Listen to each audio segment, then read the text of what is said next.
जी अस्सलाम वालेकुम नाज़रीन। तमाम पंजाबी वीरां नूं जी आयां नूं ते खास तौर ते चढ़दे पंजाब दे लोगां नूं जी आयां नूं। चढ़दे पंजाब दा मैं जिक्र इस वास्ते कीता है कि अज साडे नाल मेरे कज़न बैठे ने मियां मोहम्मद सादिक बोदला ते मियां मोहम्मद इकबाल बोदला। हालांकि इन्हां दा जमपल पाकिस्तान दा है, लेकिन जिहड़े साडे वडके या साडे जिहड़े बजुर्ग उधरों आया सी हिंदुस्तान च, क्योंकि साडा पिछोकड़ जिहड़ा है वो हिंदुस्तान दा है। साडा जिला हिसार सी, मेरे जिहड़े बजुर्ग सन ते इन्हां दे बजुर्ग दा जिला सी फिरोजपुर ही सी ना।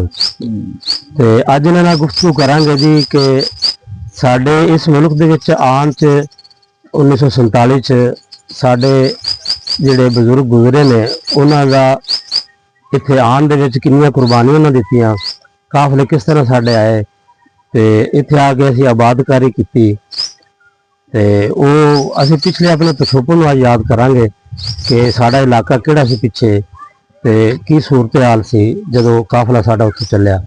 जी भाई साहब, साडा जिहड़ा इलाका सी, पहले जिक्र करने साडे इलाके दा कि साडा उत्थे पिंड, मैं सुनिया कि साडा जिला हिसार सी ते सिरसा राणियां जिहड़ी सी तहसील सी साडी ते ओह बाकी पिंड जिहड़ा सी ओह मैं तो सुनिया कि साडे परदादे दे नां ते सी पिंड निजाम दी हारनी, निजाम वाली हारनी।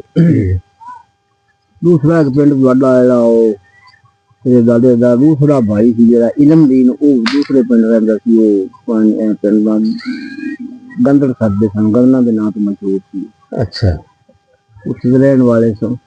मेरे दादे दे दो भाई सी? दो भाई सन। वड्डा जेड़ा सी वो रमजान सी, निजाम दे, या छोटा सी वो इलमदीन सी।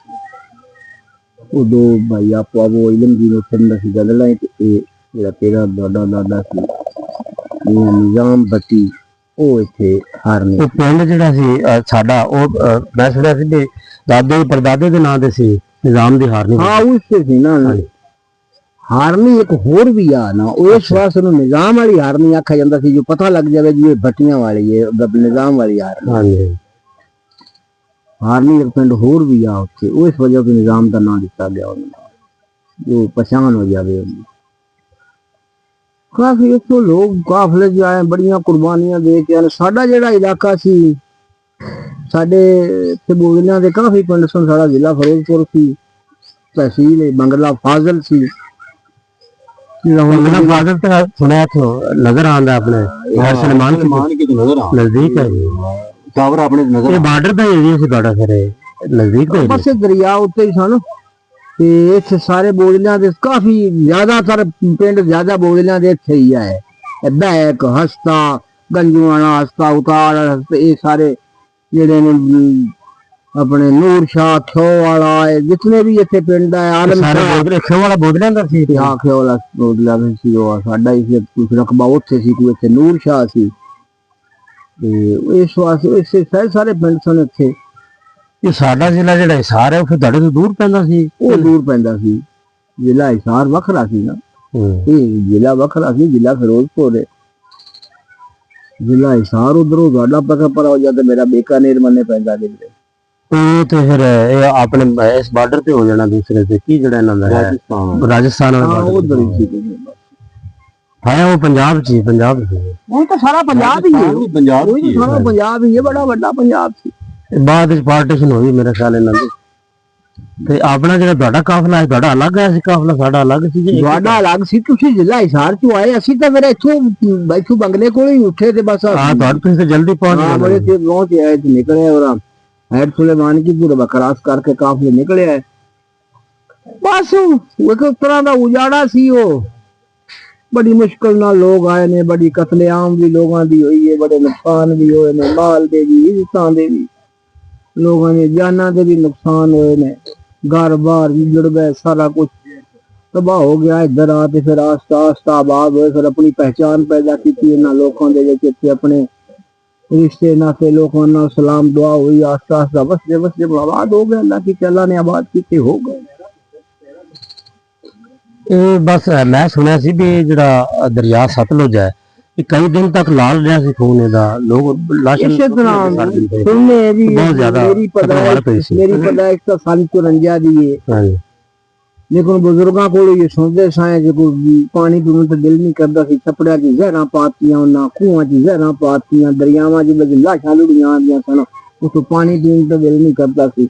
ਜੇ ਕੋਈ ਬੁੱਕ ਪੜਦੇ ਆ ਕੋਈ ਨਾ ਕੋਈ ਖੂਨ ਤਰ੍ਹਾਂ ਆਉਂਦਾ ਸੀ ਪਾਣੀ। ਇਹ ਬਜ਼ੁਰਗਾਂ ਤੋਂ ਸੁਣੀਆਂ ਨੇ ਗੱਲਾਂ, ਐਸੀਆਂ ਕਿੰਨੀਆਂ ਕੁਰਬਾਨੀਆਂ ਦਿੱਤੀਆਂ ਨੇ ਉਸ ਵਕਤ। ਨਾਜ਼ਰੀਨ, ਜਿਸ ਤਰ੍ਹਾਂ ਤੁਸੀਂ ਸੁਣ ਰਹੇ ਹੋ ਨਾ, ਕਿ ਪਾਕਿਸਤਾਨ ਕੋਈ ਆਸਾਨੀ ਨਾਲ ਹਾਸਲ ਨਹੀਂ ਹੋਇਆ ਸੀ, ਬਹੁਤ ਵੱਡੀ ਕੁਰਬਾਨੀ ਦਿੱਤੀ ਗਈ ਸੀ ਇਹਦੇ ਵਾਸਤੇ। ਬਲਕਿ ਕਹਿੰਦੇ ਨੇ ਕਿ ਇਨਸਾਨੀ ਤਾਰੀਖ ਦੀ ਸਭ ਤੋਂ ਵੱਡੀ ਹਿਜਰਤ ਸੀ। ਉਸ ਦੌਰ ਦੇ ਵਿੱਚ 10 ਲੱਖ ਤੋਂ ਜ਼ਿਆਦਾ ਲੋਕ ਨਾ ਬੇਘਰ ਹੋਏ ਸੀ ਔਰ ਇੱਧਰ ਆਏ ਸੀ। ਖੁਦ ਸਾਡਾ ਜਿਹੜਾ ਹੈ, ਮੇਰੇ ਵਾਲਦ ਸਾਹਿਬ ਦੱਸਦੇ ਸੀ, ਕਮੋਂ ਬੇਸ਼ ਮੈਨੂੰ ਹੁਣ ਯਾਦ ਨਹੀਂ ਹੈ, ਲੇਕਿਨ ਉਹ ਕਹਿੰਦੇ ਸੀ ਕਿ ਜਦੋਂ ਸਾਡਾ ਕਾਫਲਾ ਇੱਥੇ ਬਾਵਲ ਨਗਰ ਆ ਕੇ ਰੁਕਿਆ ਸੀ ਨਾ, ਬਸ ਆਦਮ ਨੂੰ ਯਾਦ ਹੋਣਾ ਤੁਹਾਨੂੰ, ਇਹਦੇ ਮਿੰਚਨਾਬਾਦ ਨਾ ਥਾਣੇ ਆ ਕੇ ਨਾ ਸਾਡਾ ਕਾਫਲਾ ਇੱਥੇ ਰੁਕਿਆ ਸੀ ਮਿੰਚਨਾਬਾਦ। ਤੇ ਉਹ ਵਾਲਦ ਸਾਹਿਬ ਕਹਿੰਦੇ ਸੀ ਕਿ 27ਵੀਂ ਦਾ ਦਿਨ ਸੀ ਉਸ ਦਿਨ, ਜਾਂ 28 ਰੋਜ਼ਾ ਸੀ। ਤੇ ਉਹ ਇੱਕੇ ਦਿਨ ਨਹੀਂ, ਸਾਡੇ 7 ਕੇ 8 ਘਰ ਦੇ ਜੀ ਜਿਹੜੇ ਸੀ ਨਾ ਉਹ ਵਫਾਤ ਪਾ ਗਏ ਸੀ। ਇੱਥੇ ਜਿਹੜਾ ਦਾਦਾ ਉੱਥੇ ਫੌਤ ਹੋਇਆ, ਮੰਡੀ ਸਾਦਕਾਂ 'ਚ ਮੱਲੋ ਇਸ ਸਾਈਡ ਤੋਂ ਆਇਆ ਸੀ। ਤੇ ਉਹ ਨਾ, ਉਹ ਜਿੱਥੇ ਆ ਕੇ ਕਾਫਲਾ ਰੁਕਿਆ ਸੀ, ਉਹ ਕਹਿੰਦੇ ਨੇ ਵਾਲਦ ਸਾਹਿਬ ਵੀ ਉੱਥੇ ਨਾ ਖੂਹ ਹੈਗਾ ਸੀ ਪਾਣੀ ਵਾਲਾ, ਉਹਦੇ ਵਿੱਚ ਜਾਣ ਲੱਗਿਆ ਨਾ ਕਿਸੇ ਜ਼ਹਿਰ ਪਾਤਾ ਸੀ। ਉਹ ਜਿਵੇਂ ਕਾਫਲਾ ਆਇਆ ਨਾ, ਉਹ ਸਾਰਾ ਭੁੱਖੇ ਪਿਆਸੇ ਕਾਫਲਾ ਸੀ ਸਾਰਾ, ਉਹ ਸਾਰੇ ਕਾਫਲੇ में ਜਿਹੜਾ ਉਲਟੀਆਂ ਲੱਗ ਗਈਆਂ, ਕਿਸੇ ਨੂੰ ਕੁਛ ਪੇਚਸ ਲੱਗ ਗਏ ਉਹਨਾਂ ਪਤਾ। ਉਹ ਜ਼ਿਆਦਾਤਰ ਲੋਕ ਨਾ ਉਹਦੇ ਚ ਮਾਰੇ ਗਏ। ਸਾਡੇ ਖਾਨਦਾਨ ਦੇ ਮੇਰੇ ਦੱਸਦੇ ਨੇ, ਮੇਰਾ ਦਾਦਾ ਵੀ, ਮੇਰਾ ਨਾਨਾ ਰਮਜ਼ਾਨ ਵੀ ਆਂਦੇ ਨੇ ਇੱਥੇ ਫੌਤ ਹੋਇਆ ਸੀ ਉਦੋਂ, ਕਿ ਪਤਾ ਨਹੀਂ ਇਸ ਤਰ੍ਹਾਂ ਦੇ ਜਿਹੜੇ ਨਾ, ਉਹ ਦੱਸਦੇ ਸੀ ਕਿ ਸਾਡੇ 7 ਕੇ 8 ਜੀ ਇੱਕੇ ਦਿਨ ਫੌਤ ਹੋਏ ਸੀ। ਉਹ ਸਿਰਫ ਜ਼ਹਿਰੀਲਾ ਪਾਣੀ ਪੀਣ ਨਾਲ ਹੀ ਹੋਇਆ। ਤੇ ਨਾਜ਼ਰੀਨ, ਇਹ ਪਾਕਿਸਤਾਨ ਨੇ ਇੰਨੀ ਆਸਾਨੀਆਂ ਨਾਲ ਹਾਸਲ ਨਹੀਂ ਹੋਇਆ, ਇਹਦੇ ਪਿੱਛੇ ਬਹੁਤ ਵੱਡੀਆਂ ਕੁਰਬਾਨੀਆਂ ਨੇ। ਔਰ ਹਰ ਘਰ ਜਿਹੜੇ ਮੁਹਾਜਰ ਉੱਥੋਂ ਜਿੰਨੇ ਵੀ ਆਏ ਨੇ ਨਾ, ਕਿਸੇ ਮੁਹਾਜਰ ਨੂੰ ਤੁਸੀਂ ਜਾ ਕੇ ਫੋਲ ਲਓ, ਹਰ ਮੁਹਾਜਰ ਦੇ ਇੱਕ ਆਪਣੀ ਦਾਸਤਾਨ ਹੈ, ਇੱਕ ਆਪਣੀ ਕਹਾਣੀ ਹੈ, ਹਰ ਘਰਾਣੇ ਦੀ ਆਪਣੀ ਕਹਾਣੀ ਹੈ। ਔਰ ਹਰ ਘਰਾਣੇ ਨੇ ਇਸ ਪਾਕਿਸਤਾਨ ਦੇ ਵਿੱਚ ਆਪਣਾ ਖੂਨ ਦਿੱਤਾ ਹੈ, ਆਪਣੇ ਲਹੂ ਦਿੱਤਾ ਹੈ, ਤੇ ਫਿਰ ਇਹ ਪਾਕਿਸਤਾਨ ਹਾਸਲ ਕੀਤਾ ਹੈ। ਤੇ ਇਹ ਇੰਨਾ ਆਸਾਨੀ ਨਾਲ ਪਾਕਿਸਤਾਨ ਹਾਸਲ नहीं किया गया सी। बहुत वड्डी जस्तजू सी, बहुत बड़िया कुर्बानियां सन। और जितने भी मेरे मुताबिक, जितना तक मेरा इल्म है, जो मैं लोगों को सुना है या अपने वालदैन तो या अजीज़ो अकारब तो सुना है, तो हर घर दे विच अपनी एक कुर्बानी होंदी है।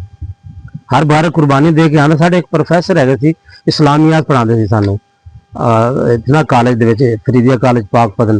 तो उन्होंने अपनी एक दास्तान सुनाई सी कि खुद काफ़ी उम्र दे है सी, तो उन्होंने कहा सी कि उन्होंने जो वालिद साहब से ना, उन्होंने बारे मशहूर सी कि वो पिछू जरा से ना थोड़ा जहा मजहबी घराने उन्होंने तलक सी।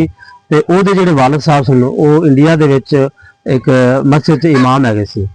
और वो 2 बहना सन, तो उस समय कुआरियां सी, यानी कि उन्होंने शादी नहीं हुई सी, उम्र छोटी सी उन्होंने। तो कहते हैं कि उन्होंने इज्जत ते हमला किया गया, सिख या जिहड़े भी लोग है हिंदू। तो उन्होंने घर दे विच एक खूह है जिहदे चों पानी कढ़दे सी, पर्दा करदे सन, औरतां उन्हां दी बाहर नहीं जांदियां सन। तो वो खुद वो वालिद साहब कहते हैं कि वो कुरान पाक की बेहुरमती करते सन। तो उन्होंने लड़कियों ने अपने गले च कुरान पाक बन के तो उन्होंने मिन्नत तरला किया भी सानू इज्जत साडी जी ना उन पामाल ना करो, लेकिन उन्होंने आखे ना लगे। तो फिर वो वालिद साहब दसते हैं कि उनकी अखां के सामने उनकी 2 बहनों ने ना खूह च छाल मारती तो अपनी आप जान दे दी। यानी कि इस तरह की कुर्बानियां दे नाल ये पाकिस्तान हासिल किया गया। तो अज जो पाकिस्तान की सूरत हाल है तुहाडे सामने ही है। असीं जिन्ना कुछ लैके उधरों आए सी, बड़े ख्वाब साडे जिहड़े सन ना, उधरों लवायकीन साडे आए सन या साडे जिहड़े बजुर्ग आए सन, वो बड़े हसीन ख्वाब जिहड़े ना अखां च सजा के आए सी कि असीं अपने नवे मुल्क च जावांगे, साडे मुल्क च सानूं खुशहाली मिलेगी, सानूं तरक्की मिलेगी। लेकिन 1947 तो लैके अज तक हालात जिहड़े ने आवाम दे सामने ने।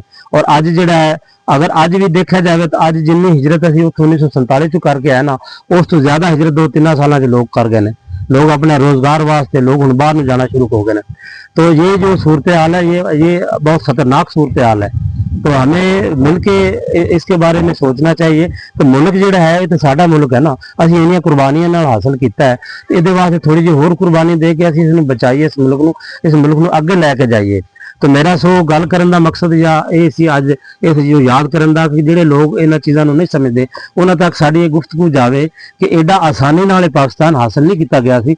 ਇਹਦੇ ਵਾਸਤੇ ਬੜੀਆਂ ਕੁਰਬਾਨੀਆਂ ਦਿੱਤੀਆਂ ਗਈਆਂ ਔਰ ਮੇਰੇ ਮੁਤਾਬਕ ਜਿੰਨੇ ਖਾਨਦਾਨ ਉਧਰੋਂ ਆਏ ਨੇ ਹਰ ਖਾਨਦਾਨ ਦੀ ਆਪਣੀ ਇੱਕ ਕੁਰਬਾਨੀ ਅਗਰ ਕਿਸੇ ਨੂੰ ਦੇਖਿਆ ਜਾਵੇ ਨਾ ਉਹ ਕੋਈ ਨਾ ਕੋਈ ਚੀਜ਼ ਆਪਣੀ ਕੁਰਬਾਨ ਕਰਕੇ ਆਇਆ। ਜਾਇਦਾਦ ਤੇ ਹਰ ਕੋਈ ਕੁਰਬਾਨ ਕਰਕੇ ਆਇਆ, घर भी अपना कुर्बान करके आया, अपनी इस तरह कुर्बान की अपना सर बड़ी तजर्बे चाहिए कि जेडे वो लोग सुनना जेडे उदो हिजरत करके आए ने जेडी उस वक्त दी नस्ल आई कोई गरीब सी अमीर सी वो लोग एक नंबर आए हर मामले यानी खालिस मुखलिस है मुखलिस इस तरह उन्हां दा आस्ता आस्ता इस दुनिया तो चलाना होया वो मुकदे गए खत्म होंदे गए और नस्ल जिहड़े बिल्कुल खत्म हो गई नवी नस्ल आई है ना तो 2 नंबर आई और हर चीज दे विच 2 नंबर ही जब तक वो नस्ल रही है उदों तक किसी भी गिजा विच किसी खुराक च किसी मामले में कोई मिलावट नहीं सी, कोई किसी किस्म की 2 नंबर ही नहीं सी और ना ही बाजारां दे विच औरतां दी इतनी भीड़ थी जिस तरह के हुण भीड़ है थोड़ा जिहा ना इखलाकी तौर ते जिहड़ा उन्हां चीज़ उन्हां लोगां दा तां मुकाबला ही नहीं हो सकदा। इतने खरे लोग सन चाहे कोई अमीर सी गरीब सी और जगह रब दी सारे दी गल अच्छे लोग आए हो बड़े अच्छे लोग सन। ਇੱਥੇ ਆ ਕੇ ਵਾਲਾ ਸਾਹਿਬ ਇਹ ਗੱਲ ਕਰਦੇ ਸੀ ਨਾ ਇੱਕ ਦੂਸਰੇ ਦਾ एहसास बड़ा ਕਰਦੇ क्योंकि पिछों आए थे ना लुटीज पुटीज के आया थे तो एक दूसरे का घर पता रखना भी जा रहे शादी एक दूसरे ना बड़ा तावन करना उनका बड़ा ख्याल करना उनके मेहमानों का ख्याल करना उनके नाल लेन देन करना कोई चीज कोई नहीं हैगी तो उनकी मदद करना ये चीज़ां हैं उस वक्त उनकी इज्जत माल आबरू हर चीज का एक दूसरे की हिफाजत कर रहे हैं लोग। ਹੁਣ ਤਾਂ ਮਾਮਲਾ ਹੀ ਹੋਰ ਦਾ ਹੋਰ ਹੋ ਗਿਆ, ਪਤਾ ਨਹੀਂ ਦੁਨੀਆ ਹੋ ਕੀ ਗਿਆ ਕੁਝ ਸਮਝ ਨਹੀਂ ਆ ਜਸਮੀ ਇਸ ਲਈ ਉੱਤੇ ਹੋ ਗਈ ਜੀ। ਨਾਜ਼ਰੀਨ ਜਿਸ ਤਰ੍ਹਾਂ ਕਿ ਤੁਸੀਂ ਦੇਖ ਰਹੇ ਹੋ ਇਨਸਾਨੀ ਰਵੱਈਆ ਤੋਂ ਗੱਲ ਸ਼ੁਰੂ ਹੋਈ ਸੀ ਔਰ ਇਹ ਇਨਸਾਨੀ ਰਵੱਈਏ ਹੁਣ ਜਿਹੜਾ ਹੈ ਨਾ ਇਹ ਬੜਾ ਇਨਹਤਾਤ ਜਿਹਨੂੰ ਕਹਿੰਦੇ ਨਾ ਕਿ ਤਨਜ਼ਲੀ ਦੀ ਤਰਫ ਜਾ ਰਿਹਾ ਹੈ ਬਜਾਏ ਰੋਜ਼ ਦੇ ਨਾਲ ਤਨਜ਼ਲੀ। ਅਸੀਂ ਅੱਜ ਕੱਲ ਕਿਸੇ ਨੂੰ ਮਿਲ ਵੀ ਰਹੇ ਹੁੰਦੇ ਨਾ ਸਾਡੀ ਉਹ ਮੁਸਕਰਾਹਟ ਦੇ ਵਿੱਚ ਉਹ खलूस वो नहीं होंदा। ਅਸੀਂ ਬਜ਼ਾਰ ਇੱਕ ਦੂਸਰੇ ਨੂੰ ਮਿਲਨੇ ਹੁੰਦੇ ਲੇਕਿਨ ਇੱਕ ਦੂਸਰੇ ਨੂੰ ਮਿਲਣ ਦੇ ਬਜਾਏ ਇਸ ਤਰੀਕੇ ਹੁੰਦਾ ਕਿ ਜਿਵੇਂ ਇੱਕ ਦੂਸਰੇ ਦੇ ਬੰਦੇ ਗਲੇ ਕੱਟ ਰਿਹਾ ਹੈ। ਇਹ ਸੂਰਤ ਹਾਲ ਜਿਹੜੀ ਹੈ ਨਾ ਇਸ ਦੇ ਬਾਰੇ ਸੋਚਣਾ ਚਾਹੀਦਾ, ਸਭ ਨੂੰ ਮਿਲ ਕੇ ਸੋਚਣਾ ਚਾਹੀਦਾ। ਜਿਹੜੇ ਕੋਈ ਥੋੜਾ ਬਹੁਤਾ ਅਗਲੀ ਨਸਲ ਵਾਲੇ ਨੇ ਉਹਨਾਂ ਨੂੰ ਚਾਹੀਦਾ ਕਿ ਆਪਣੀ ਨਵੀਂ ਨਸਲ ਨੂੰ ਥੋੜਾ ਬਹੁਤਾ ਜਿਹੜਾ ਨਾ ਸਿਖਾਓ। ਆ ਤਾਂ ਜਿਵੇਂ ਭਾਈ ਹੋਰੀ ਗੱਲ ਕਰ ਰਹੇ ਨੇ ਲੇਕਿਨ ਉਹਦੇ ਵਿੱਚ ਕੁਝ ਨਾ ਕੁਝ ਅਸੀਂ ਵੀ ਆਪਣੇ ਆਪ ਨੂੰ ਸ਼ਾਮਿਲ ਰੱਖੀਏ ਕਿਉਂਕਿ ਅਸੀਂ ਨਹੀਂ ਸਿਖਾਉਣਾ ਸੀ ਆਪਣੀ ਨਸਲ ਨੂੰ, ਅਸੀਂ ਨਹੀਂ ਸਿਖਾ ਸਕੇ। ਉਹਦੀ ਵਜ੍ਹਾ ਹੈ ਅਸੀਂ ਟਾਈਮ ਨਹੀਂ ਦੇ ਪਾਉਂਦੇ ਕਿਸੇ ਨੂੰ। ਹੁਣ ਜਿਹੜਾ ਮਾਦੀਅਤ ਦਾ ਦੌਰ ਆ ਗਿਆ ਹਰ ਬੰਦਾ ਰਿਸ਼ਤੇ ਜਿਹੜੇ ਹੈਗੇ ਨਾ ਇਸ ਟਾਈਮ ਉਹ ਦੌਲਤ ਦੇ ਪੱਲੜੇ 'ਚ ਤੁਲਦੇ ਪਏ ਨੇ। ਜਿਹੜੇ ਭਾਈ ਕੋਲੇ ਕੁਝ ਚਾਰਾਂ ਨੇ ਹੈਗੇ ਨੇ ਉਹਦੇ ਸਾਰੇ ਰਿਸ਼ਤੇ ਹੈਗੇ ਨੇ, ਜਿਹਦੇ ਕੋਲੇ ਕੁਝ ਨਹੀਂ ਹੈ ਉਹਦੇ ਕੋਈ ਵੀ ਨਹੀਂ ਹੈ, ਨਾ ਉਹਦਾ ਕੋਈ ਰਿਸ਼ਤੇਦਾਰ ਹੈ ਨਾ ਕੋਈ ਭੈਣ ਭਰਾ ਹੈ। ਤਾਂ ਅਸੀਂ ਮਾਦੀਅਤ ਪਸੰਦ ਹੋ ਗਿਆ ਸਾਡਾ ਮਾਮਲਾ ਕਿ ਅਸੀਂ ਹਰ ਚੀਜ਼ ਨੂੰ ਪੈਸੇ ਦੇ ਨਾਲ ਤੇ ਦੌਲਤ ਦੇ ਨਾਲ ਤੋਲਣਾ ਸ਼ੁਰੂ ਕਰਤਾ ਜਿਹੜਾ ਕਿ ਨੁਕਸਾਨਦੇਹ ਹੈ। ਇਹ ਇੰਤਹਾਈ ਨੁਕਸਾਨਦੇਹ ਹੈ, ਸਾਡੇ ਇਨਸਾਨੀ ਰਵੱਈਆਂ ਦਾ ਇਹ ਕਾਤਲ ਹੈ। ਤੇ ਇਸ ਚੀਜ਼ ਨੂੰ ਮੱਦੇਨਜ਼ਰ ਰੱਖ ਕੇ ਆਪਣੀ ਆਉਣ ਵਾਲੀ ਨਸਲ ਨੂੰ ਨਈ ਨਸਲ ਨੂੰ ਸਾਨੂੰ ਬਚਾਉਣਾ ਚਾਹੀਦਾ ਹੈ। ਉਹਨੂੰ ਕੁਛ ਨਾ ਕੁਛ ਜਿਹੜਾ ਹੈ ਨਾ ਇਸ ਦੇ ਬਾਰੇ ਸਿਖਾਉਣਾ ਚਾਹੀਦਾ ਹੈ, ਆਪਣੇ اخلاقیات ਦੇ ਬਾਰੇ, ਆਪਣੇ ਦੂਸਰਿਆਂ ਦੇ ਨਾਲ ਰਵੱਈਏ ਦੇ ਬਾਰੇ। ਔਰ ਸਭ ਤੋਂ ਬੜੀ ਗੱਲ ਹੈ ਕਿ ਅਹਿਸਾਸ, ਅਗਰ ਬੰਦੇ ਦੇ ਵਿੱਚ ਅਹਿਸਾਸ ਹੈ ਤੇ ਸਾਰੇ ਰਿਸ਼ਤੇ ਹੈਗੇ ਨੇ। ਅਗਰ ਅਹਿਸਾਸ ਨਹੀਂ ਹੈ ਤੇ ਕੋਈ ਵੀ ਰਿਸ਼ਤਾ ਨਹੀਂ, ਰਿਸ਼ਤਾ ਸਿਰਫ ਅਹਿਸਾਸ ਦੇ ਨਾਲ ਹੈ। ਅਹਿਸਾਸ ਹੈ ਤੇ ਪਰਾਇਆ ਵੀ ਆਪਣਾ ਹੈ, ਜੇ ਅਹਿਸਾਸ ਨਹੀਂ ਹੈ ਤਾਂ ਆਪਣਾ ਭਾਈ ਵੀ ਆਪਣਾ ਨਹੀਂ ਹੈ। ਸੋ ਸਾਡਾ ਅੱਜ ਦੀ ਗੁਫ਼ਤਗੂ ਕਰਨ ਦਾ ਮਕਸਦ ਇਹ ਹੈ ਕਿ ਆਪਣੇ ਆਪ 'ਚ ਅਹਿਸਾਸ ਪੈਦਾ ਕਰੋ। ਅਸੀਂ ਖੁਦ ਆਪਣੇ ਆਪ 'ਚ ਤਬਦੀਲੀ ਲਿਆਵਾਂਗੇ ਨਾ ਤਾਂ ਮੁਆਸ਼ਰੇ 'ਚ ਖੁਦ ਤਬਦੀਲੀ ਆ ਜਾਵੇਗੀ। ਅਸੀਂ ਇੱਕ ਨੂੰ ਕੋਸ਼ਿਸ਼ ਕਰੀਏ, ਅਸੀਂ ਆਪਣੇ ਆਪ ਨੂੰ ਦੁਰੁਸਤ ਕਰਨ ਦੀ ਕੋਸ਼ਿਸ਼ ਕਰਾਂਗੇ ਤੇ ਫਿਰ ਇਨਸ਼ਾਅੱਲਾ ਜਿਹੜਾ ਨਾ ਸਾਰਾ ਮਾਮਲਾ ਹੀ ਜਿਹੜਾ ਉਹ ਦੁਰੁਸਤ ਹੋ ਜਾਵੇਗਾ। ਸੋ ਕੋਸ਼ਿਸ਼ ਕरें ਜੀ ਸਾਰਾ ਮਿਲ ਕੇ ਨਾ ਆਪਣੇ ਆਪ ਨੂੰ ਇਸ ਮੁਆਸ਼ਰੇ ਨੂੰ ਇਸ ਨੂੰ ਜਿਸ ਹੱਦ ਤੱਕ ਜਿਸ ਦੀ ਕੋਸ਼ਿਸ਼ ਹੈ ਨਾ ਉਹ ਆਪਣੀ ਕੋਸ਼ਿਸ਼ ਨੂੰ ਰੂਏਕਾਰ ਲਾ ਕੇ ਇਹਨਾਂ ਜਿਹੜੇ ਗਿਰਦੇ ਹੋਏ ਇਨਸਾਨੀ ਰਵੱਈਏ ਨੇ ਇਹਨਾਂ ਨੂੰ ਖੜਾ ਕੀਤਾ ਜਾਵੇ। ਔਰ ਸਾਡੇ ਇਸ ਮੁਆਸ਼ਰੇ ਨੂੰ ਜਿਹੜਾ ਕਿ ਇਨਹਤਾਤ ਦਾ ਸ਼ਿਕਾਰ ਹੈ, ਤਨਜ਼ਲੀ ਦਾ ਸ਼ਿਕਾਰ ਹੈ, ਇੰਤਹਾਈ ਜੋ ਹੈ ਇਹਦਾ ਨਾ ਉਹ ਪਸਤੀ ਦੀ ਤਰਫ ਅਸੀਂ ਜਾ ਰਹੇ ਹਾਂ। ਇਸ ਨੂੰ ਉੱਪਰ ਕਿਵੇਂ ਲਿਆ ਜਾ ਸਕਦਾ ਹੈ? ਸਿਰਫ ਰਵੱਈਆਂ ਦੇ ਜ਼ਰੀਏ। ਅਸੀਂ ਆਪਣਾ ਰਵੱਈਆ ਚੇਂਜ ਕਰਾਂਗੇ ਇਨਸ਼ਾਅੱਲਾ ਇਸ ਤਰ੍ਹਾਂ ਤੋਂ ਸਾਰੇ ਖੁਦ ਰਵੱਈਏ ਚੇਂਜ ਹੋਣੇ ਸ਼ੁਰੂ ਹੋ ਜਾਣਗੇ ਜੀ।